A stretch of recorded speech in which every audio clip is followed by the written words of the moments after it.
Oi, gente, bom dia! Hoje vamos dar continuidade ao nosso assunto, certo? Hoje a nossa aula é de ciências para o 8º ano e nós vamos falar sobre a previsão do tempo. Mas antes de iniciarmos nossa aula, algumas dicas de estudo. A primeira é que vocês vão para o lugar mais sossegado da casa para que vocês possam se concentrar e ter um bom rendimento. Peguem seu material como caderno, lápis, borracha e também peguem o seu livro didático para poder acompanhar a nossa aula. Vamos agora dar início à nossa aula. Primeiro vamos falar sobre a meteorologia, certo? Que o que seria? É a ciência que estuda os processos atmosféricos, previsão do tempo e fenômenos da atmosfera e suas interações. Então, esse conjunto ela é uma ciência que vai estudar toda essa parte de previsão do tempo, que é o nosso assunto de hoje, certo? Inicialmente, eu achei muito importante pontuar uma diferença que é bastante cobrada, tanto em provas, pode ser da escola ou de outros lugares, o que seria a diferença entre dois termos, tempo e clima. Tempo é uma condição momentânea, certo? Aqui no Ceará nós temos um clima seco, um clima quente, conhecido assim, mas não quer dizer que aqui não chova. Claro que vai chover, porque às vezes tem tempo de chuva, há uma parte momentânea, um momento onde vai chover não significa que o clima é chuvoso ou o clima é frio, certo? E o clima é uma condição atmosférica que ocorre com mais frequência, que ocorre mais vezes. Aqui o Ceará é considerado um clima quente porque na maior parte dos dias é quente, certo? Isso é muito importante pontuar. Eu falei a diferença, mas também a relação. O clima é um conjunto de tempos. Como eu falei agora, o Ceará ele tem um clima quente porque várias vezes ele mostrou um tempo quente, certo? Então, já que pontuamos a diferença e a relação, vamos dar continuidade aqui.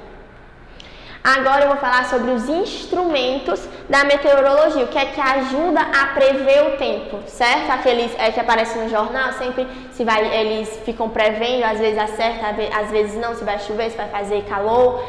Quais os instrumentos eles podem utilizar para isso? O primeiro é o termômetro. É como se fosse o termômetro que a gente usa quando a gente quer medir a nossa febre, digamos assim, a nossa temperatura do corpo. Só que agora é um termômetro um pouco mais diferente, porque ele vai medir a temperatura do ambiente, certo? É que eu trouxe uma figura para poder representar. Tem o barômetro. Ele mede a pressão atmosférica. Mas o que é essa pressão atmosférica? A pressão atmosférica, vamos imaginar assim, que a Terra é a minha mão. A pressão atmosférica é uma força contra a Terra, é uma força que empurra as coisas para baixo.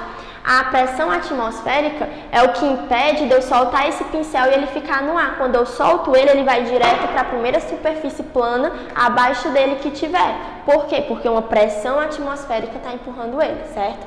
Por isso que a gente não fica flutuando na atmosfera nem no universo.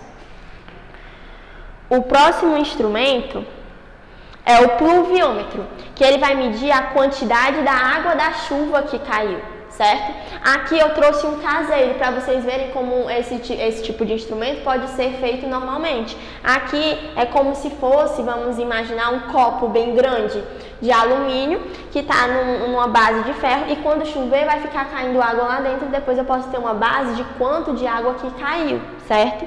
O próximo é o higrômetro, que ele mede a umidade do ar. Já é um equipamento mais sofisticado, que seria esse daqui, certo?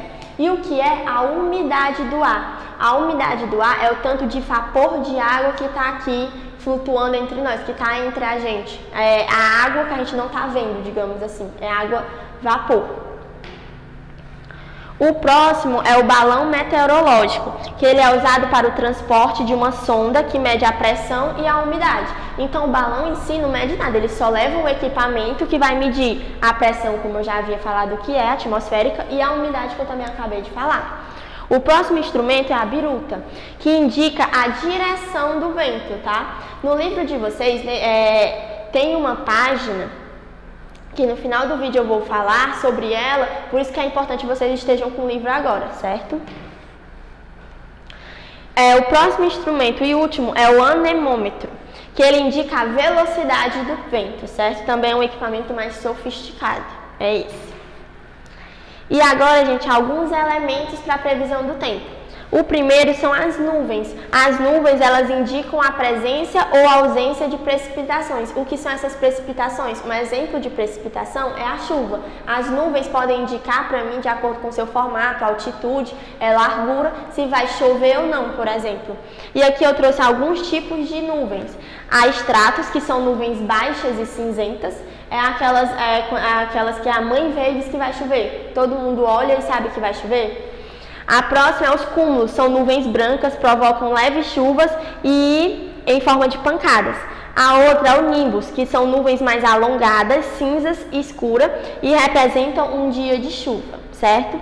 E os cirros, que é a última, nuvens mais elevadas, temperatura baixa, abaixo de 0 graus e pequenos cristais de gelo. Sinalizam um dia claro e sem chuva. Como assim, temperatura baixa e sinalizam um dia sem chuva? É só lembrar que as nossas aulas que virão, que a água, para ela evaporar, ela tem que estar a 100 graus Celsius. E para ela voltar na forma de água, ela tem que estar ali, ela não pode estar entre 0 graus. 0 graus ela está congelada, então ela não vai cair.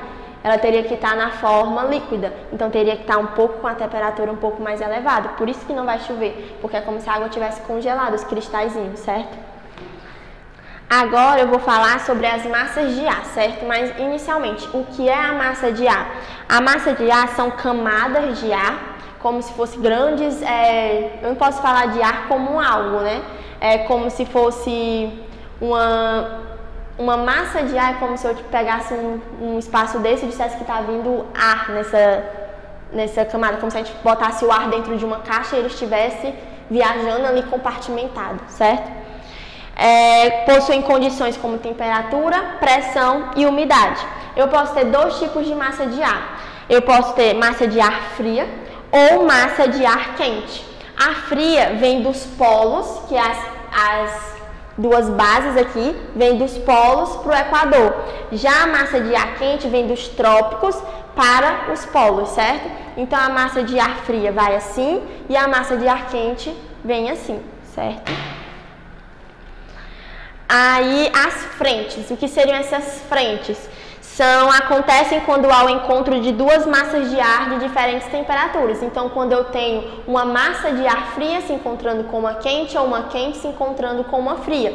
Dependendo de quem encontra quem, eu posso ter dois tipos.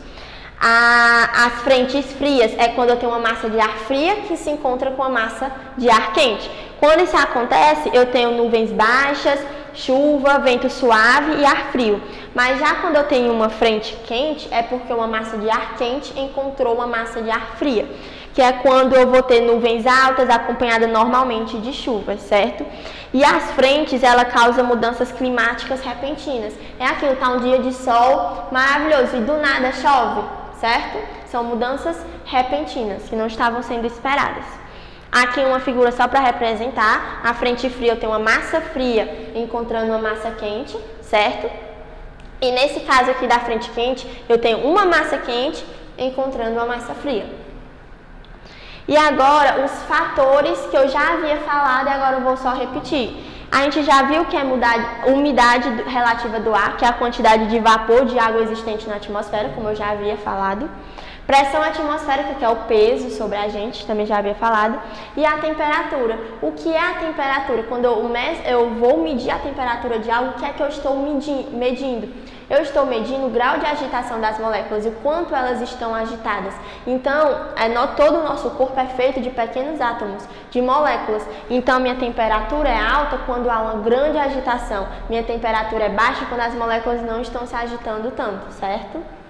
E agora uma questão para a gente poder fixar esse assunto. Sobre a relação entre tempo e clima. É correto dizer, o clima é a sucessão de eventos relacionados com o tempo meteorológico? Aí a gente já para de ler, é verdadeiro. Foi até uma frase que eu usei quando eu falei da relação entre clima e tempo, que o clima ele é estipulado, ele é definido de acordo com a sucessão de acontecimentos relacionados ao tempo.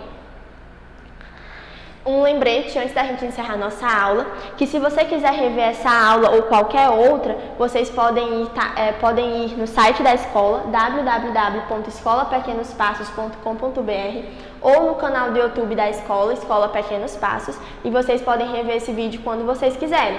Outra coisa importante é vocês lembrarem de baixar o aplicativo da escola no Play Store para ter acesso às agendas digitais, pois todo o conteúdo que for dado e as atividades que forem estipuladas serão cobradas e corrigidas, certo? E até a próxima aula!